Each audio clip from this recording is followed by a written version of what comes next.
Médicos, ¿qué tal? Estamos en la cuarta edición ya de lo que es la sección de pediatría, la cual sí tiene muchos temas de actualización, entonces prepárense porque esta clase sí está un poquito más larga a las otras actualizaciones que hemos realizado. No hay que demorarnos más y continuar entonces.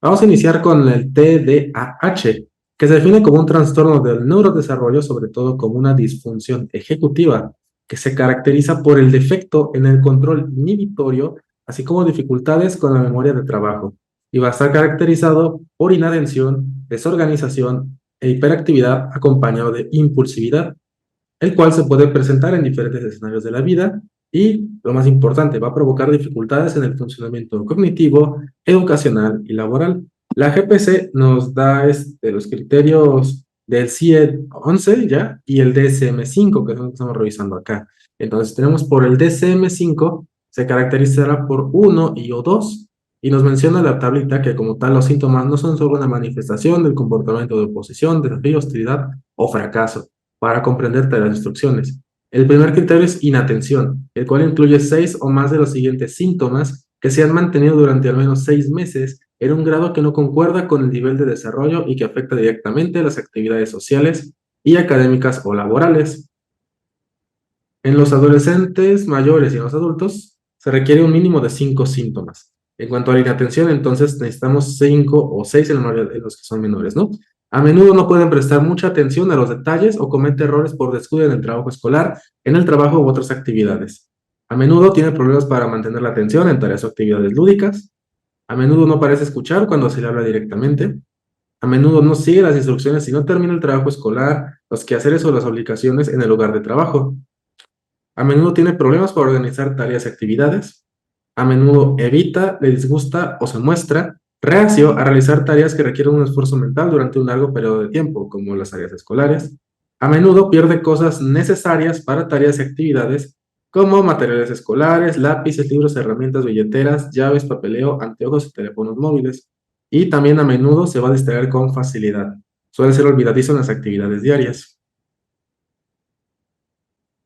En cuanto a hiperactividad e impulsividad, igual, se requiere 6 o más de los siguientes síntomas que se han mantenido durante al menos 6 meses en un grado que no va a concordar con el nivel de desarrollo que afecta directamente las actividades sociales y académicas o laborales.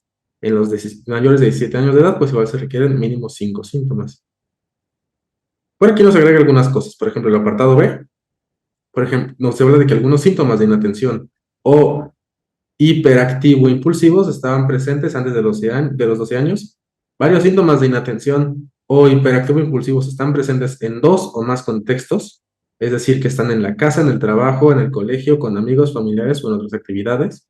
Existen pruebas claras de que los síntomas interfieren con el funcionamiento social, académico o laboral o reducen la calidad de los mismos, y que los síntomas no se producen exclusivamente durante el curso de la esquizofrenia o de otro trastorno psicótico y no se explican mejor por otro trastorno mental, como del estado de ánimo, de ansiedad, disociativo, de la personalidad, intoxicación o abstinencia de sustancias. Entonces, los criterios que debemos cumplir para hiperactividad e impulsividad son: a menudo se mueve o golpea con las manos o los pies o se retuerce en el asiento.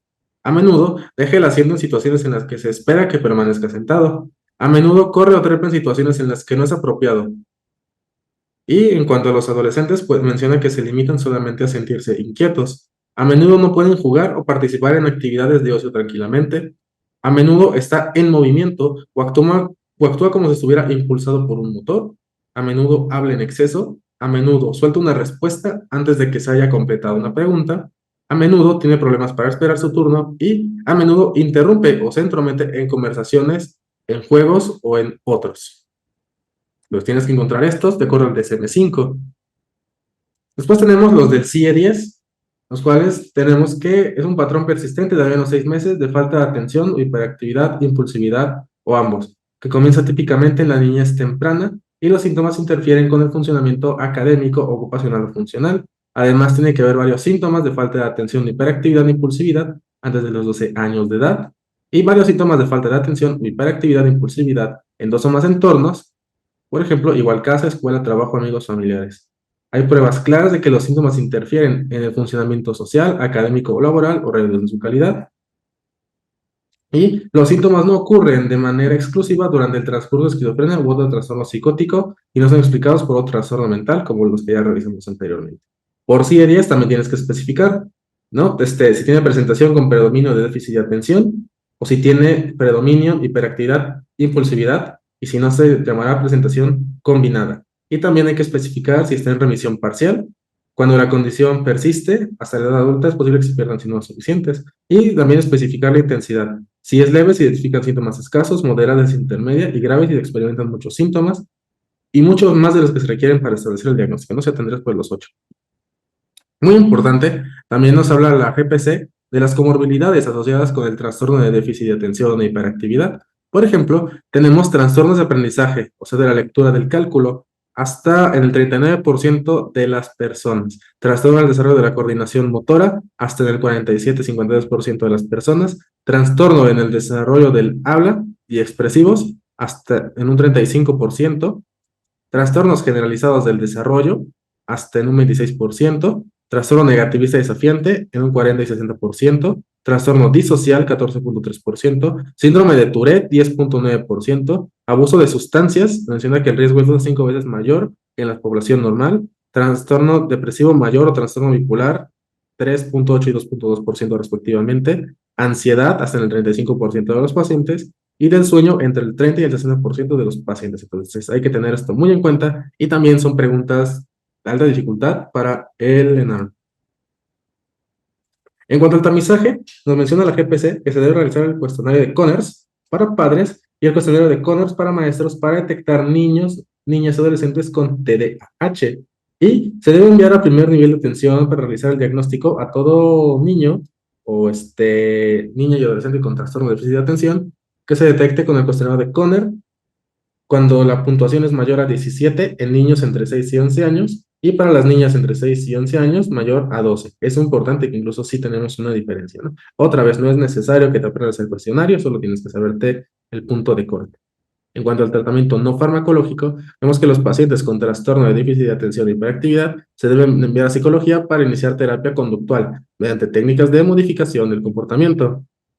Y vemos que en la edad escolar las sesiones deben tener duración de 8 a 12 sesiones de 50 a 90 minutos para los niños, más 8 sesiones de 50 a 120 minutos para los padres. Entonces es muy importante el tiempo y que también estén incluidos los padres para la mejor atención del paciente. En cuanto al tratamiento farmacológico, vemos que se debe iniciar con metilfenidato, ya sea con acción corta o prolongada, como medicamento de primera línea a lo largo de la vida. En caso de que no se cuente con eso, se puede utilizar lisdexanfetamina, atomoxetina y guanfacina como segunda línea. Y el tratamiento con metilfenidato de liberación inmediata, de acuerdo a la GPC, va de 0.5 a 2 miligramos kilo día.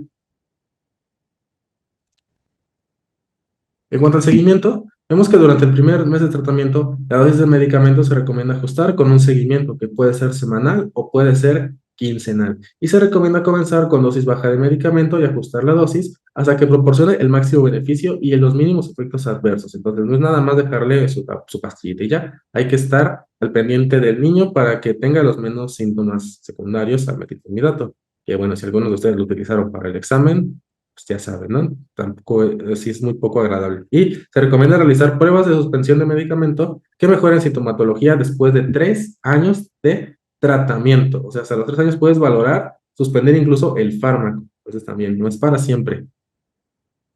Tenemos un algoritmo donde nos habla del tratamiento del TDAH, diagnóstico en el primer y segundo nivel de atención por los criterios CIE-10 o CIE-11 y DSM-5, ¿no? Entonces hay que ver si es leve o si es moderado o grave.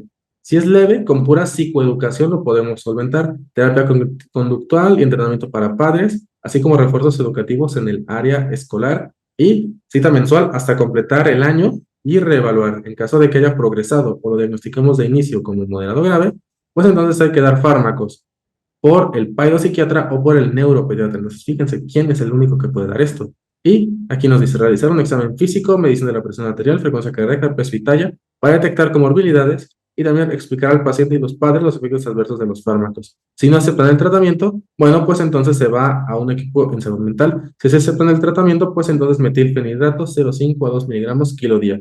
Se cita en 2 a 6 semanas de inicio de tratamiento para valorar su respuesta. La respuesta es favorable, continuamos tratamiento. Si la respuesta no es favorable, entonces podemos dar metilfenidato de liberación prolongada. Después tenemos la otitis media aguda, la cual se define como una infección autolimitada que va a afectar principalmente a los niños y se caracteriza por inicio agudo de signos y síntomas de inflamación del oído medio. Y los síntomas pueden estar aproximadamente desde los 3 hasta los 7 días. Algunas otras definiciones que te pueden agregar, que se preguntan sobre todo en simuladores, y sí han preguntado en el ENAR, son otitis media aguda u OMA recurrente, que se define como 3 o más episodios en 6 meses o 4 o más episodios en 12 meses. Y la otitis media aguda con derrame es cuando se encuentra líquido en el oído medio o caja timpánica sin signos o síntomas de infección aguda del oído, pero que se asocia a otras manifestaciones, por ejemplo, hipoacusia. En cuanto a la etiología, los más frecuentes sigue siendo Streptococcus pneumoniae, Haemophilus influenzae y Moraxella catarrhalis.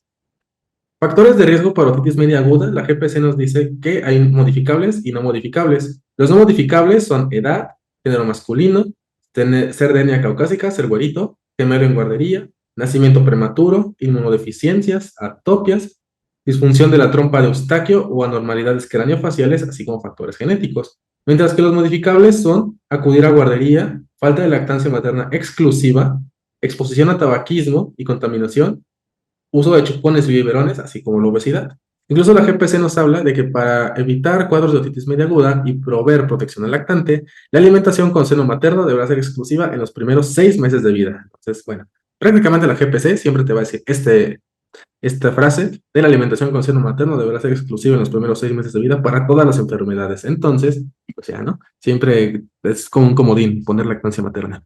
Y vacunación contra influenza se recomienda para prevenir los episodios de otitis media aguda. El cuadro clínico, tenemos incluso una tablita de criterios diagnósticos para otitis media aguda. Todos los siguientes deben estar presentes para el diagnóstico de certeza. Entonces, 1. Inicio agudo en 48 horas previas de síntomas asociados con inflamación del oído medio, que son otalgia, que observemos que el niño se toca el oído, que esté irritable, que tenga fiebre, que tenga trastornos del sueño o pérdida del apetito.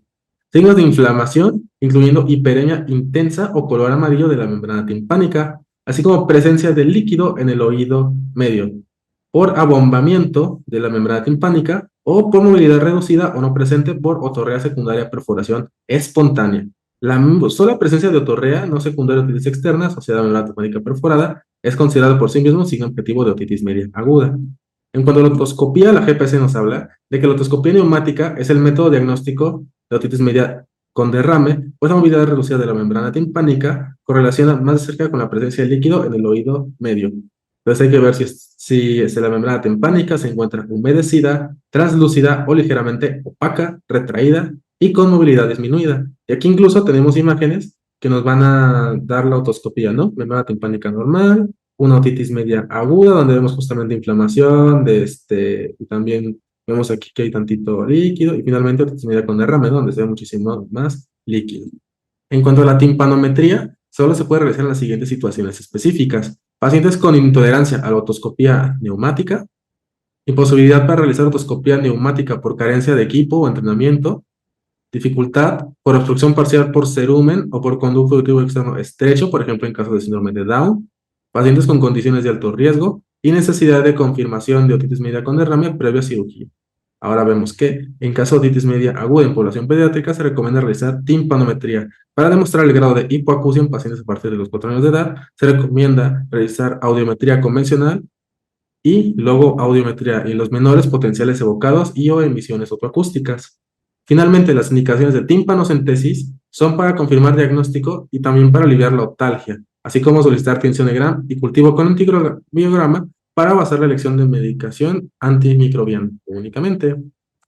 Criterios para iniciar antibióticos en los menores de 5 años de edad con otitis media aguda. Eso es súper importante porque siempre se pregunta en el ENAR ese tipo de criterios. Y entonces, como ya tenemos actualización de la GPC, lo que sabíamos antes, pues ya fue. Entonces, eso de que cuando sí y cuando no se da amoxicilina a tal dosis, ¿no? Entonces, pues aquí ya viene y no hay pierde. Recibirán tratamiento antimicrobiano temprano los pacientes que tengan menos de 2 años, más de 2 años con OMA bilateral grave, y todos los niños con otorrea, complicaciones intracraneales y o historia de recurrencia.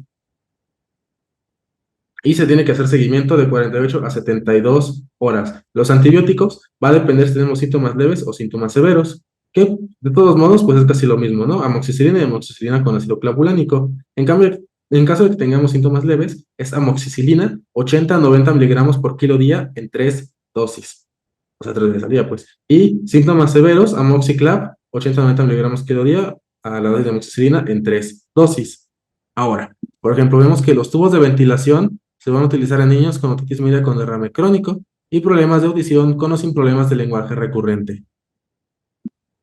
Y algunas consideraciones adicionales, se puede prescribir paracetamol o ibuprofeno para control de dolor asociado a otitis media aguda durante el tiempo correcto y la dosis adecuada. Y se puede utilizar las dosis máximas para dolor severo, o sea, no hay problema, sí le puedes meter todo el paracetamol, que obviamente no te pases de 4 gramos, ¿no?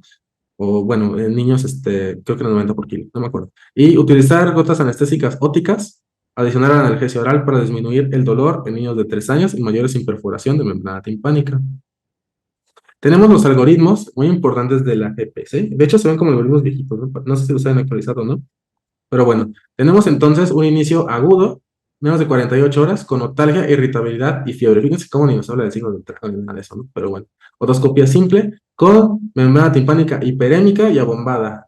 Ya con oscinotorrea y protoscopía neumática, membrana timpánica hipomóvil. Hay que ver si tiene factores de riesgo para otitis media aguda, ¿no? Si, que no tenga lactancia materna, vacunación incompleta, mala técnica de alimentación, uso de biberón y de chupón, asiste a guarderías, se expone a humo de tabaco, tiene enfermedades concomitantes o es obeso. Entonces hay que verlo si reúne criterios de vigilancia y revaloración. Sí, sí, entonces analgésico y antiinflamatorio, nada más, ya vieron, aquí no indica nada de que estés dando ningún tipo de antibiótico. Sí, entonces también una vez no concluyente por un conducto auditivo estrecho con malformación, tapón de cerumen, equipo inadecuado, pues entonces valoración por otorrino para que le haga timpanometría, timpanocentesis, más tratamiento antibiótico específico de acuerdo a los factores de riesgo. Ahora, en caso de que tú quieras preguntarte cuáles eran estos criterios de vigilancia y revaloración, son pacientes de 24 meses o mayores con OMA leve, uni o bilateral o severa unilateral, pacientes con fiebre menor a 39 grados. Vean, eso es importante. Ausencia de otorrea y dolor leve o moderado de menos de 48 horas de evolución en los que se puede asegurar consulta de seguimiento a las 48 a 72 horas. Entonces, si cumple con estos, no le vas a dar ningún antibiótico, únicamente paracetamol o ibuprofeno. Y se revalorará a las siguientes 48 a 72 horas. Si no se puede cumplir nada de esto o si tiene más de esto, entonces sí, pues hay que valorar el uso de los antibióticos. Y hay que ver si ha recibido antibiótico en los últimos 30 días. Si tiene conjuntivitis purulenta, factores de riesgo para resistencia o datos de gravedad. Si no los tiene, amoxicilina 50. Vean, aquí ya nos lo cambió, ¿ya vieron? Aquí dice que es amoxicilina 50 miligramos kilo día, vía oral 5 a 7 días, lo cual pues no tiene nada que ver con los 80 que vimos hace rato, ¿no? Pero bueno, en realidad aquí debe ser 80. Y ahí dice mejorar las 72 horas, pues ya le hicimos, manejo ambulatorio. Si no mejora, entonces hay que ver este algoritmo de acá. Entonces, ¿no? Recibirán tratamiento antimicrobiano temprano los pacientes que tengan alguna de las siguientes condiciones: menos de 2 años, más de 2 años, y todo niño con otorrea, complicaciones extracraniales o historia de recurrencia. De primera elección, aquí sí viene bien, amoxi, 80-90 miligramos kilo día, vía oral en 3 dosis o cada 8 horas durante 7 días. Aunque, bueno, puede extenderse hasta 14 días en menores de 2 años con factores de riesgo o con un cuadro grave. En caso de que la infección grave o de administración de antibióticos en las 6 semanas previas, hay que indicar amoxiclav cada 8 o 12 horas durante 7 días, y en casos de alergia beta-lactámicos es con claritromicina, 7.5 miligramos, kilodosis cada 12 horas durante 10 días. Hay que ver si tiene mejoría a las 72 horas, y sí, alta. Si no, aumentamos la dosis, amoxiclav 80-90, vía oral cada 8 o 12 horas durante 7 días. Si ya tenía dosis altas, entonces se va a cambiar a cefixima, 8 miligramos kilo día, o ceftriaxona 50 miligramos kilo día por 3 días, en caso de que tenga intolerancia a la vía oral, pues sino porque duele un buen el piquetote. Entonces, mejora a los 7 días de tratamiento, sí, alta, no, a tercer nivel para que le hagan antibiograma y sepan cómo tratar esa otitis media aguda. Continuamos con abuso físico. Tema igual complejo, pero siempre se pregunta. Y ya cambiaron los algoritmos a las preguntas que teníamos en la clase anterior. Entonces hay que tener cuidado también aquí. Abuso físico. Toda forma de agresión no accidental infligida al menor producido por medio del uso de la fuerza física, incluyendo traumas físicos que produzcan lesiones graves, entre las que se incluyen quemaduras, hematomas, fracturas, envenenamientos y otros daños que pueden llegar a causar la muerte. traumas físicos provocados por palmadas, sacudidas, pellizcos o prácticas similares que, a pesar del daño psicológico, no constituyen un riesgo sustancial para la vida del niño. Y aquí tenemos el síndrome del niño sacudido, es otra variante de abuso físico generado por sacudir fuertemente a los bebés, el cual puede ocasionar daño cerebral e incluso la muerte.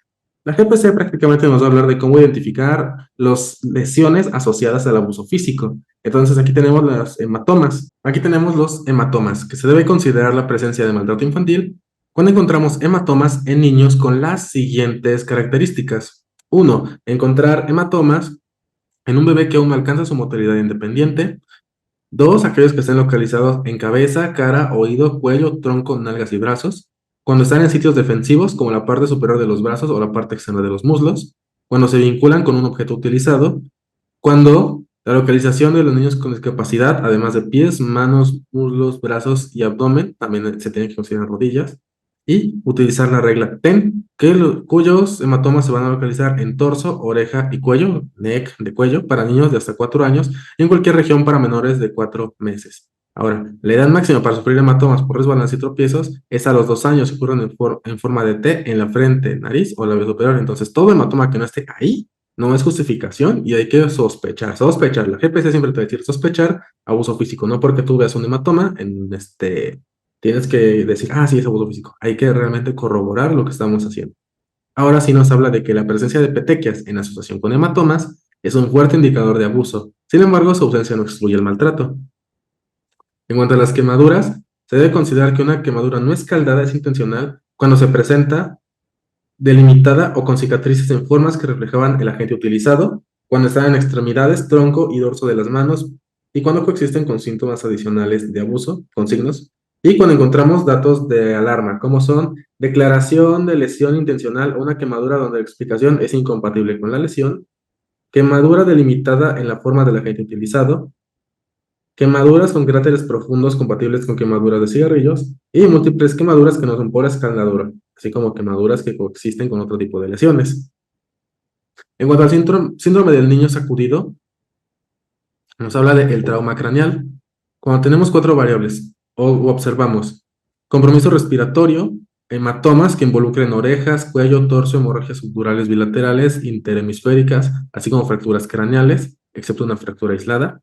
Evaluar historia clínica, examen físico y resultados de investigaciones sociales, así como practicar un estudio de imagen en menores de 3 meses que clínicamente tienen un buen aspecto, pero presentan apnea aparente, vómitos sin diarrea, convulsiones o actividad similar a las convulsiones, o también pueden presentar hinchazón en los tejidos blandos, cuero cabelludo, hematomas y síntomas no específicos como letargo. Y también hay que valorar los hallazgos obtenidos en el fondo de ojo, porque esos niños hacen hemorragia retiniana. Manifestaciones psicológicas que pueden presentar esos niños, aversión o falta de cooperación, así como falta de interés o baja capacidad de respuesta, altos niveles de enojo o molestia, además de parecer pasivo o retraído. Así estaba escrito en la GPC, entonces por eso lo leemos un poquito así de raro, ¿no?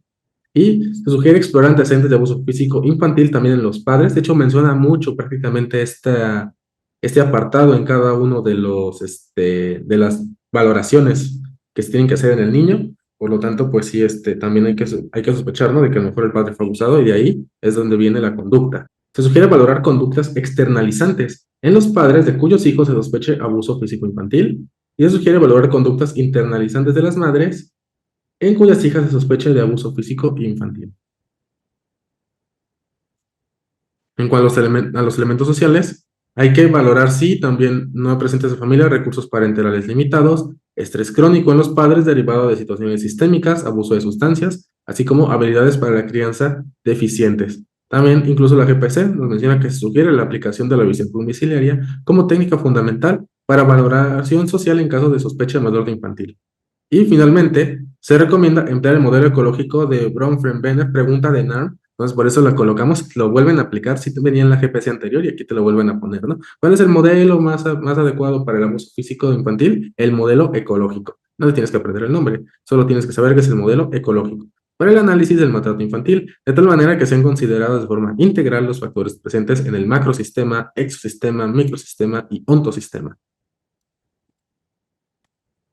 En cuanto a las fracturas, vemos que en niños y niñas que presentan fracturas múltiples, se debe sospechar abuso físico como diagnóstico diferencial de politraumatismo.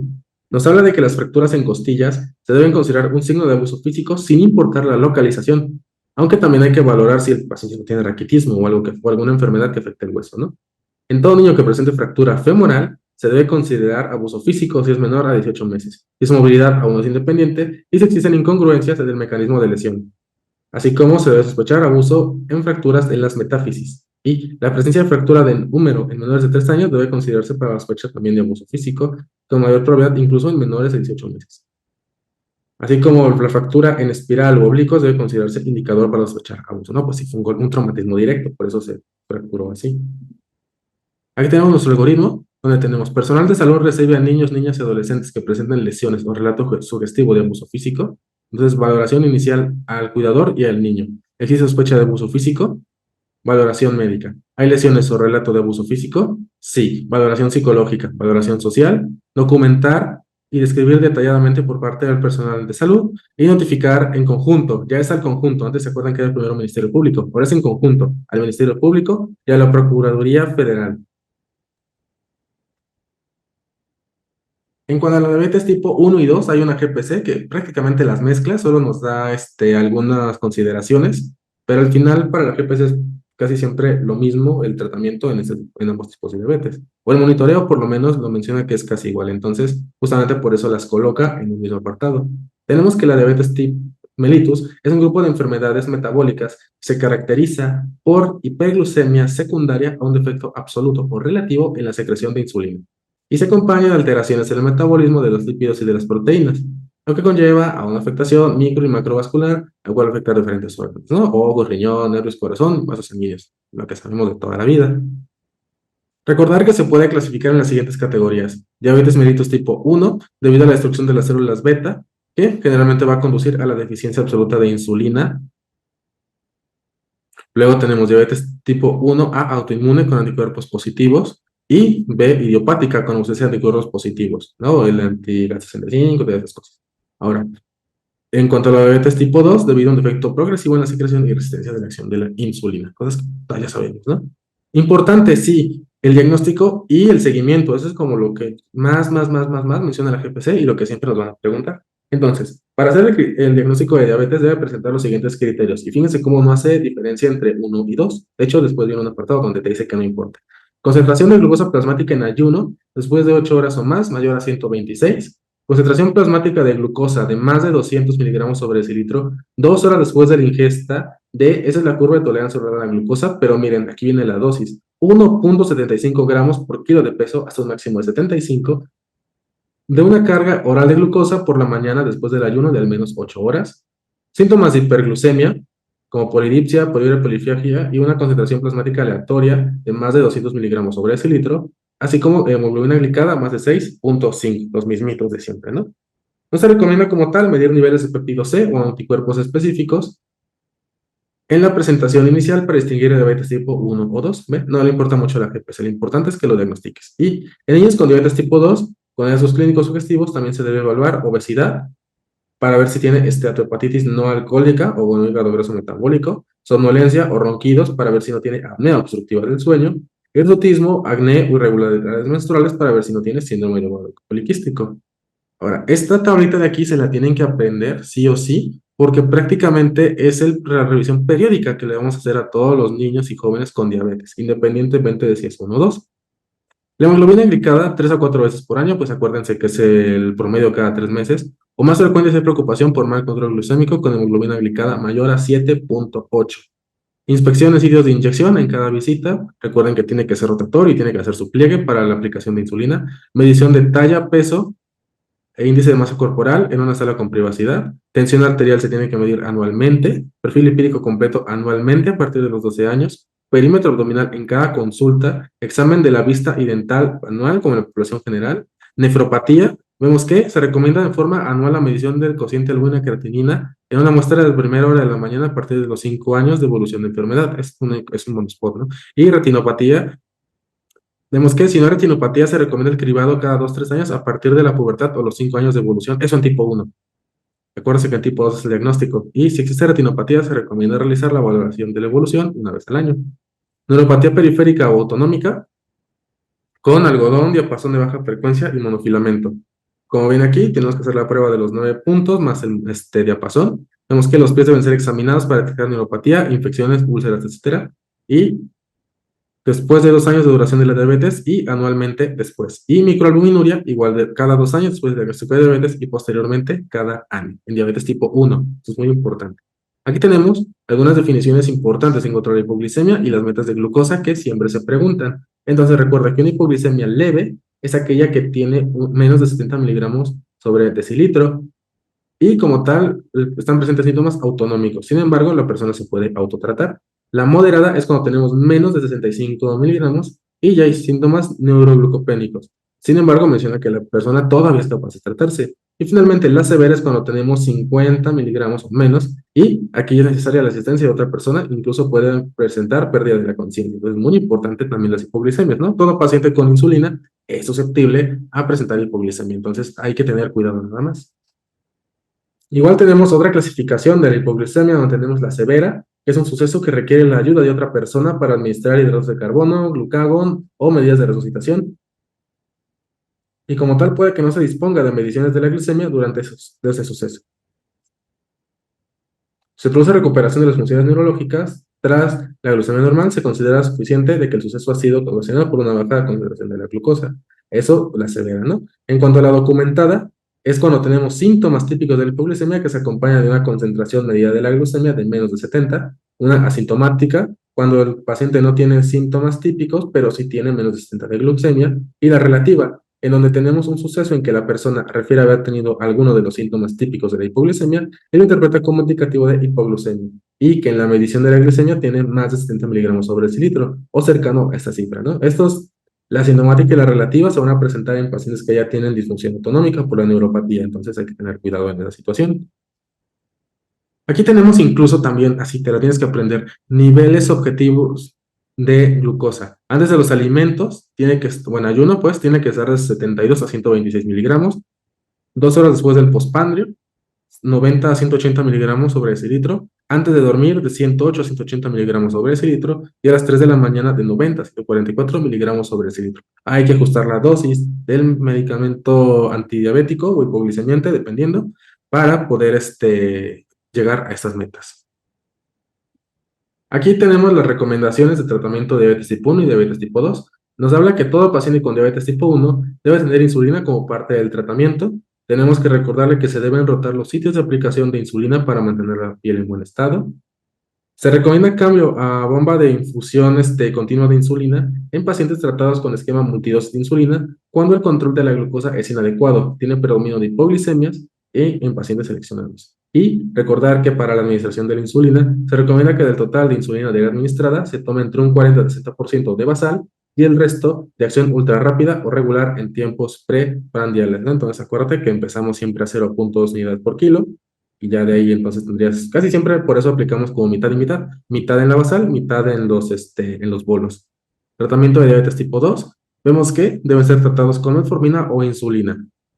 Y aunque la mayoría de los niños requiere insulina al momento del diagnóstico, se puede hacer una transición exitosa a monoterapia con metformina. Entonces hay que hacer mucho énfasis en la dieta y el tratamiento adecuado para retirar la insulina y volver al tratamiento vía oral. Y vemos que los pacientes deben llevar su alimentación con control de carbohidratos y la dosis de insulina preprandial se debe ajustar de acuerdo a la cantidad de carbohidratos que estos pacientes van a ingerir. En cuanto al monitoreo y el ajuste, vemos que se recomienda realizar el automonitoreo de la glucosa capilar al menos 4 y 6 veces al día, fíjense nada más, lo cual permitirá un mejor control de la glicemia que se verá reflejado con un mejor nivel de hemoglobina glicada, ¿no? Entonces, y también se debe realizar ajuste de la insulina de acuerdo al resultado del automonitoreo preprandial, así como a la ingesta de carbohidratos, realización de ejercicio y así obtener un óptimo control metabólico. En cuanto al tratamiento no farmacológico, la GPC recomienda incluir ejercicio aeróbico vigoroso 30 minutos diario, contemplando ejercicios de fortalecimiento muscular y óseo 3 veces a la semana. Y también se recomienda la colaboración con profesionales de la salud mental para mejorar el bienestar de los pacientes con diabetes tipo 1, así como herramientas de detección para niños en riesgo emocional e inadaptación conductual.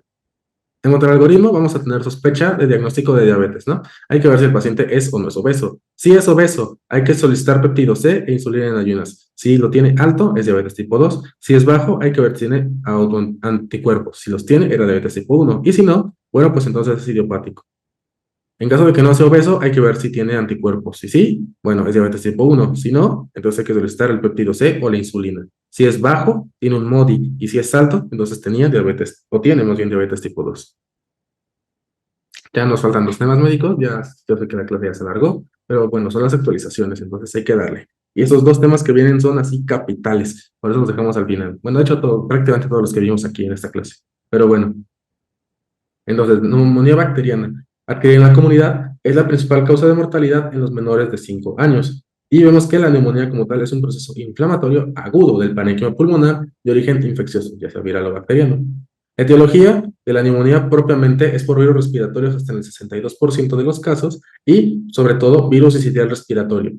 Ya los agentes bacterianos son, sobre todo, Streptococcus pneumoniae y Haemophilus influenzae. Sin embargo, en los recién nacidos también nos hace énfasis la GPC, que puede ser Streptococcus agalactiae, Escherichia coli, Klebsiella pneumoniae, Listeria monocytogenes, así como Clamidia trachomatis. En cuanto a la prevención, nos habla de que se recomienda la lactancia materna hasta los 6 meses como factor de protección contra la neumonía, ven como se los dije. Se recomienda contar con un esquema de vacunación completo como factor de protección contra la neumonía, ¿no? Sobre todo el neumococo y Haemophilus influenzae.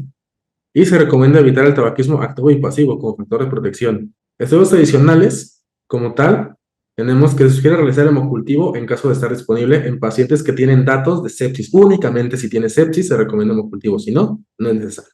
Y solamente se sugiere realizar biometría hemática en pacientes con sospecha de neumonía severa. Aquí tenemos unas radiografías que nos pueden ayudar a saber identificar la neumonía. Esto es obviamente el patrón neumónico lobar, ¿no? Que es el que estamos observando acá. Realmente sería puesto con neumonía, donde vemos esta opacidad que está en el lóbulo superior, donde se puede ver infiltrado de color blanco, que es radiopaco, y justamente aquí se ve el famosísimo signo del broncograma aéreo, ¿no? Que son como esas rayitas, tejido radiolúcido, que pues son lugares que nos han ocupado sorprender por el moco.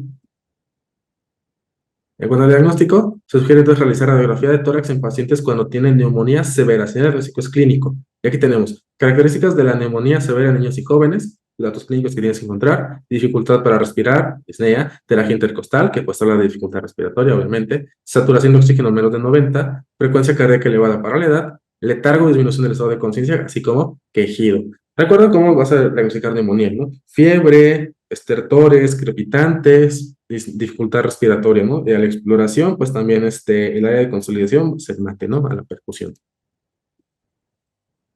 En cuanto al tratamiento, vemos que se sugiere tratamiento con amoxicilina únicamente, vía oral en pacientes con neumonía no severa que no sean alérgicos a la penicilina. En caso de que sí presenten esta alergia o que se sospeche de gérmenes atípicos, se puede tratar con acitromicina. Ese es el primero que te recomiendan ahora, acitro. Ya después sigue claritromicina, eritromicina o si no, doxiciclina. Y en caso de que sea severa, se sugiere el tratamiento endovenoso con penicilina G cuando no son alérgicos a la penicilina. En caso de antecedentes de alergia leve o no demostrar la penicilina, se puede dar cefalosporina de segunda generación. Y en caso de alergia grave, pues igual se puede dar acitro, claritromicina o eritromicina. Consideraciones especiales que también nos vienen en la GPC. Sugiere que en el caso de sospecha de neumonía severa causada por gérmenes atípicos, los pacientes van a ser tratados con acitro, claritro, eritro o doxi, ¿no? Mismo cosa que venía aquí. Se sugiere el uso de cefalosporinas de tercera generación si existen factores de riesgo para estreptococo neumonía resistente, los cuales son edades extremas de la vida, uso reciente de antibióticos, que si recuerdan hablábamos de 3 meses, ese es el uso reciente 3 meses, comorbilidades del paciente, inmunosupresión, antecedentes de hospitalización reciente, así como infecciones nosocomiales.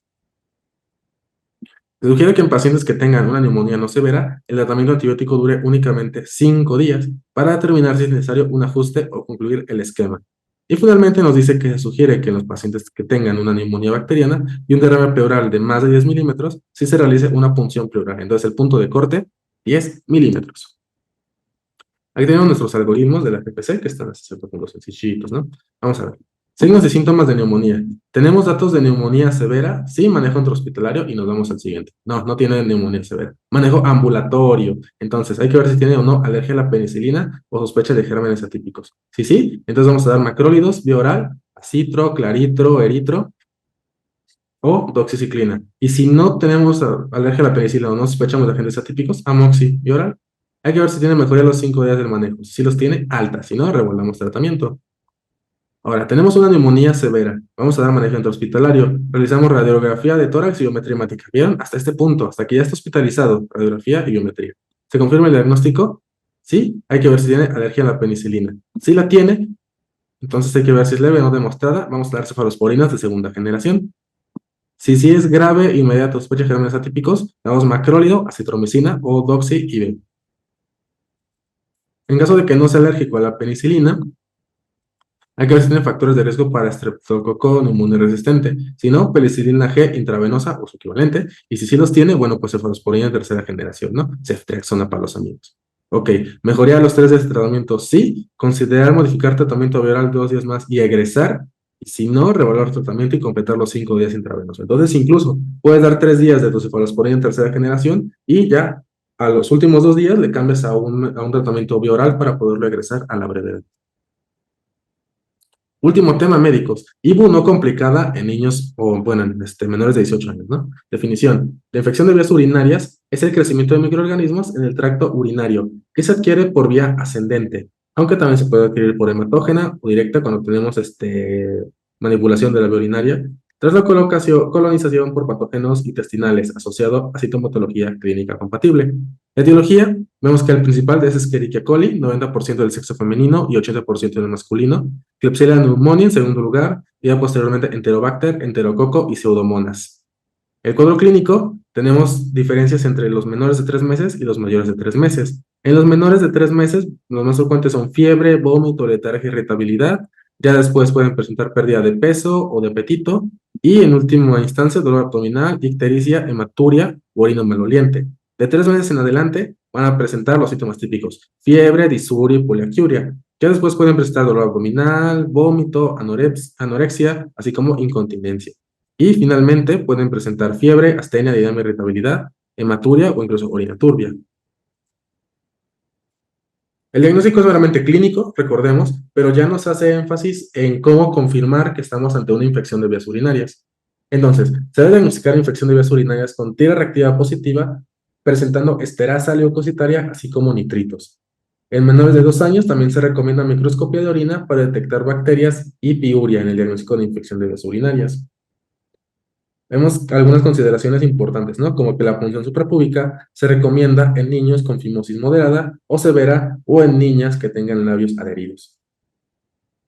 Recordar que la muestra se debe obtener mediante cateterismo vesical o punción suprapúbica cuando existe una fuerte sospecha de infección urinaria superior y de diagnóstico diferencial de sepsis. Entonces, muy importante eso, ¿no? Si llevas sospechas que tiene pielonefritis o sepsis, no es con chorro medio. Tienes que hacer un cateterismo vesical, o sea, ponerle una folia y una negator, pues.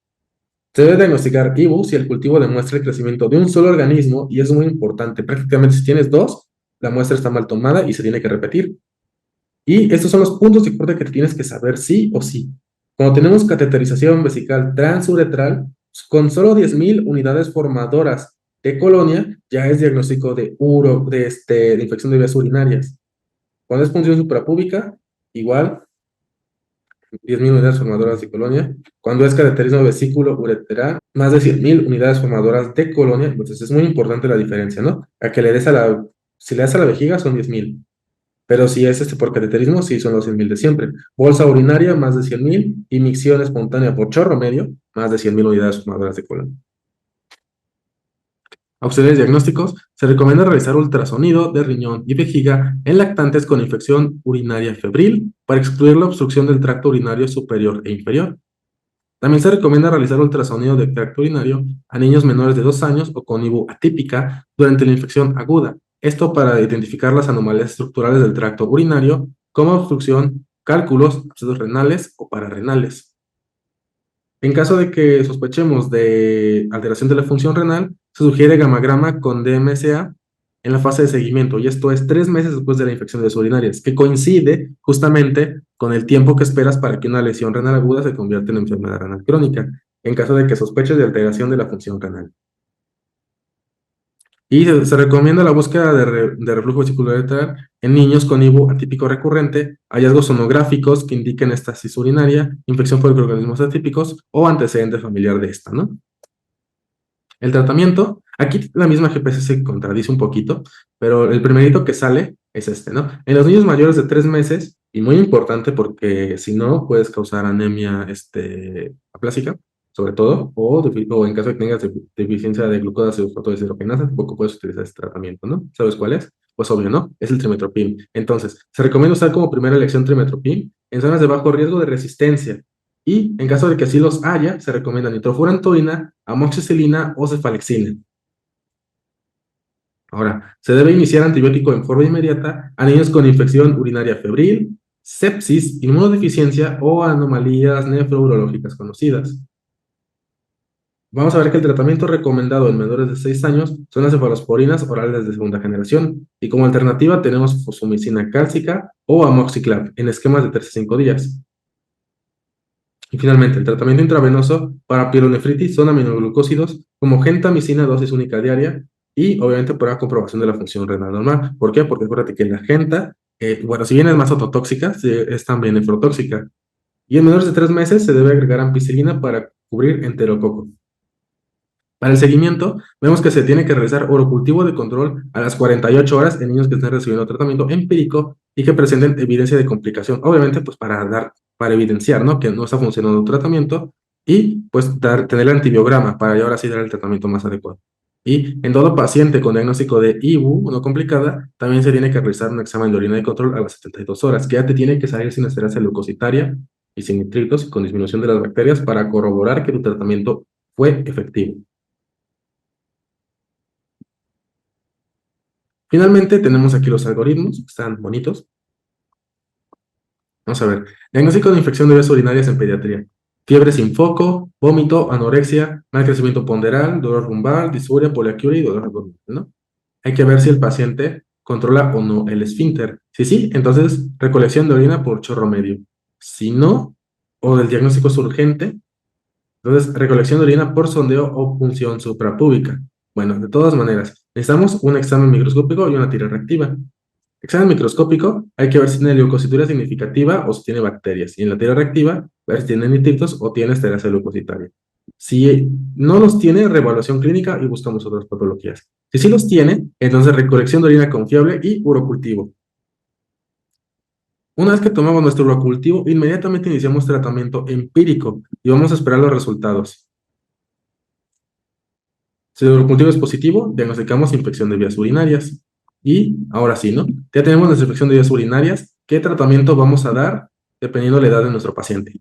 Vamos a ver, entonces, ya tenemos en nuestra tira reactiva o en nuestra muestra de orina leucocituria, nitritos más bacteriuria por tira reactiva o examen de orina. Ok. Lo primero, nuestro niño tiene menos de 2 meses, entonces se tiene que hospitalizar. Y aquí vemos manejo hospitalario con antibióticos parenterales contra enterobacterias, con aminoglucósido y ampicilina. ¿Ok? Es el famosísimo ampigenta, ¿no? O ampiamica. Luego, 3 meses a 2 años, si tiene fiebre de más de 38, irritabilidad, vómito, diarrea o rechazo a la vía oral, o en caso de que sea mayor de 2 años, con dolor abdominal en flanco, urgencia urinaria, aumento de la frecuencia, disuria y dolor suprapúbico, hay que ver si tiene anomalías nefrológicas conocidas o inmunosupresión. Si sí, entonces tomamos orocultivo e iniciamos tratamiento empírico con enterobacterias. Si no, tomamos orocultivo y esperamos los resultados. Y hasta ese momento no vamos a dar tratamiento. Qué curioso, ¿no? Ok. Mal estado general, vómito, deshidratación, mala tolerancia a la vía oral, uropatía obstructiva, reflejo bésico ureteral, grado 4 o 5. Si sí, entonces antibióticos vía parenteral. Nos recomienda cefotaxima, ceftriaxona, amikacino, gentamicina. Y si no tiene nada de esto, pues entonces podemos dar antibióticos vía oral. Si es cistitis, podemos dar nitrofurantoína, amoxicilina, cefalexina, fosfomicina o trimethoprim sulfametoxazol. Y si tiene pielonefritis, entonces directito nos vamos a cefixime. Y listo, médicos. Esa fue la actualización de pediatría. Ya se están sumando muchos videos, ¿no? Para las clases. Pero bueno, pues es importante que revisen todos esos temas para asegurarse de tener puntuación elevada en su ENALP. Muchas gracias por seguir apoyando este proyecto. Síganos en las redes sociales. Gracias, ya sean en Patreon o estén en la página. Espero que estén disfrutando mucho de su contenido. Y cualquier cosa, ya saben que pueden mandarnos mensaje o preguntarnos lo que necesiten para asegurar su preparación. Nada más que agregar, médicos. Nos vemos en siguientes emisiones.